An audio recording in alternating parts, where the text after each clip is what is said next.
En el año 1993, cuando los celulares eran un lujo de empresarios, y los partidos de Colo-Colo se escuchaban en radiecitos de batería, en un rincón escondido de la cordillera de los Andes vivía Tomás San.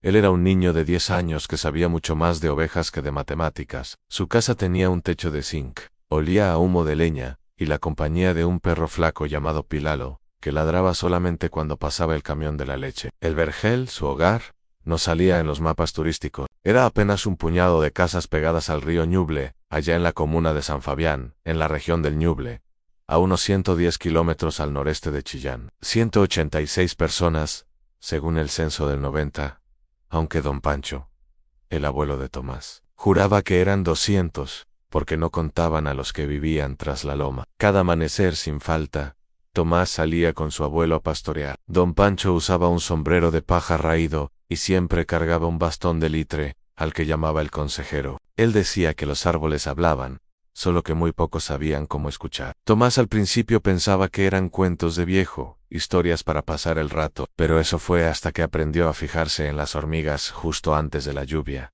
y en el majestuoso vuelo de los cóndores. Cuando el viento cambiaba de dirección, la naturaleza tenía su propio lenguaje, y su abuelo era el mejor intérprete. Ese verano del 93 fue raro. Muy raro. El cielo estuvo nublado durante semanas enteras, algo completamente inusual para enero en la precordillera. Las ovejas andaban inquietas, nerviosas, y hasta el gallo del vecino, que era un reloj viviente, dejó de cantar a las 5 de la mañana. El río Ñuble, que normalmente corría manso como un viejo contando historias, empezó a rugir con una voz grave y profunda, una voz que no le conocían. Una tarde, mientras recogían leña cerca del cauce, Tomás vio algo que lo dejó helado. Un cóndor volaba bajo, tan bajo que casi rozó las copas de los alerces. Lo hizo 3 veces, en círculos perfectos, como si estuviera dibujando un aviso urgente en el aire. De inmediato, recordó las palabras de su abuelo: cuando el cóndor baja 3 veces seguidas,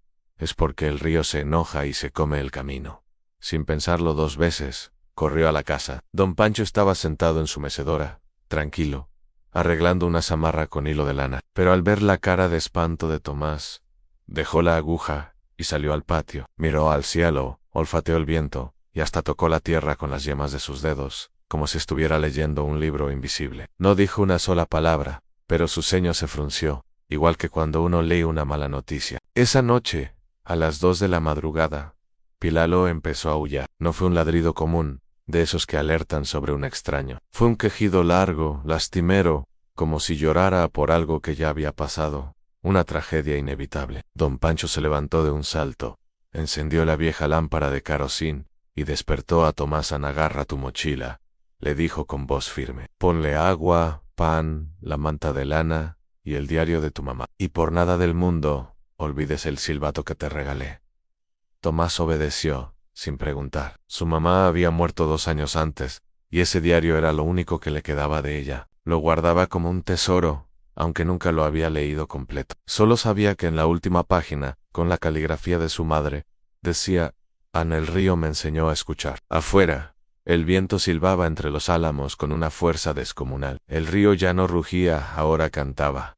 Pero no era una canción bonita, era un murmullo denso, pesado, lleno de piedras que chocaban y ramas rotas que arrastraba. Don Pancho fue al corral, reunió a las ovejas más pequeñas, y las amarró al poste más alto y firme que encontró. Después, agarró una cuerda gruesa, la ató a la puerta de la casa, y al tronco del roble viejo que había crecido junto a ellos, por generaciones. Vamos para arriba, dijo, señalando la loma que se alzaba detrás de la casa. Subieron a toda prisa por el sendero de las cabras, ese camino estrecho y empinado que solo usaban cuando la nieve lo cubría todo. A mitad de camino, Tomás se atrevió a mirar atrás. Lo que vio le paralizó el corazón. El río se había salido de su cauce. No fue un desborde lento, fue un ataque furioso. El agua venía oscura, cargada de troncos, lodo y escombros, como si el monte entero se hubiera desprendido y ahora viniera por ellos. La casa de los Mora, la más cercana al río, ya tenía el agua a la cintura. El señor Mora gritaba desesperado desde el techo, con su hija pequeña en brazos,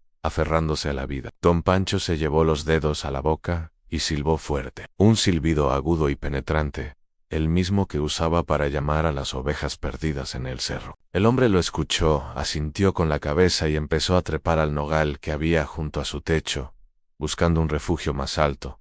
Arriba en la loma, el suelo estaba seco y frío. Tomás temblaba, pero no era de frío. Era miedo, sí, un miedo que le calaba los huesos, pero también había algo nuevo mezclado con ese temor. La certeza absoluta de que su abuelo no adivinaba el futuro. Él no tenía poderes mágicos. Simplemente prestaba atención. Al amanecer, el sol salió tímido, asomándose entre nubes grises que parecían de luto. El río seguía furioso, pero su crecida se había detenido. El pueblo parecía un barco encallado en un mar de lodo. El puente colgante, esa maravilla de alambre y tablas que unía el vergel con el camino a San Fabián, había desaparecido por completo. Solo quedaban dos postes torcidos, como mudos testigos de la catástrofe. Bajaron con cuidado, tanteando el terreno. El barro les llegaba a los tobillos y el aire olía a lodo, a tierra removida y a leña mojada. Pilalo lo seguía con la cola entre las patas, pero con los ojos alertas, sin dejar de vigilar. En la plaza, donde antes había una rueda de tractor, medio enterrada que servía de mesa de ajedrez para los viejos, ahora flotaba un colchón a la deriva. Los vecinos se fueron juntando, en silencio. No hacían falta muchas palabras. Se abrazaron, se prestaron mantas secas, sacaron lo poco que habían podido salvar. La panadera doña Hilda repartió pan recién horneado de su horno de barro, el único que no se había inundado porque estaba en la parte más alta del pueblo. Don Pancho se sentó en una piedra y sacó su petaca. No era licor, como muchos hubieran pensado, era té de boldo. Le ofreció un sorbo a Tomásan. El río no es malo, le dijo mientras miraba las aguas turbias. Solo está cansado de que no lo escuchemos. Tomás pensó en el diario de su mamá, sintió un impulso y corrió a lo que quedaba de su casa. La mochila seguía donde la dejó, empapada pero intacta. Abrió el diario con mucho cuidado, temiendo que las páginas se hubieran deshecho. En la última página, debajo de la frase que ya conocía, había algo nuevo, algo que no recordaba haber visto, escrito con tinta corrida por la humedad. Se leía: cuando el río hable, no corras, escucha, él siempre avisa 2 veces. Esa noche, mientras todos dormían en carpas prestadas por los carabineros de San Fabián, Tomás se quedó despierto, mirando el río. Ya no rugía, ahora susurraba, y en ese susurro le pareció escuchar la voz de su mamá. A la semana, llegó una camioneta del ministerio con más carpas, agua potable, y un ingeniero joven que tomaba notas en una libreta con aire de sabelotodo. El ingeniero preguntó por qué no se habían ido antes, por qué no habían evacuado. Don Pancho, con su calma habitual, le respondió con otra pregunta.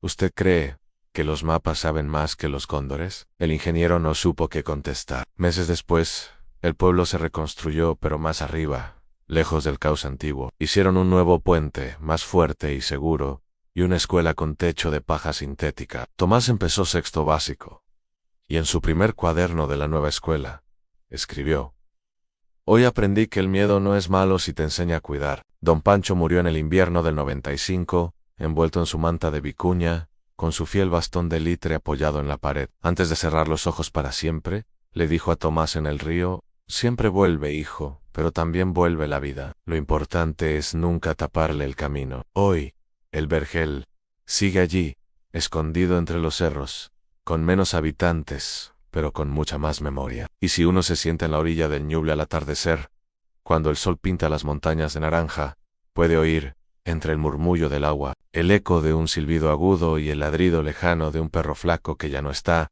pero que de alguna forma sigue cuidando. Porque en los pueblos pequeños, hasta los desastres dejan raíces. Y las raíces, como los abuelos, siempre saben cómo volver a crecer. Gracias por acompañarme en esta historia. Si te gustó, no olvides dejar un like y suscribirte para no perderte más relatos como este. Nos vemos en el próximo video.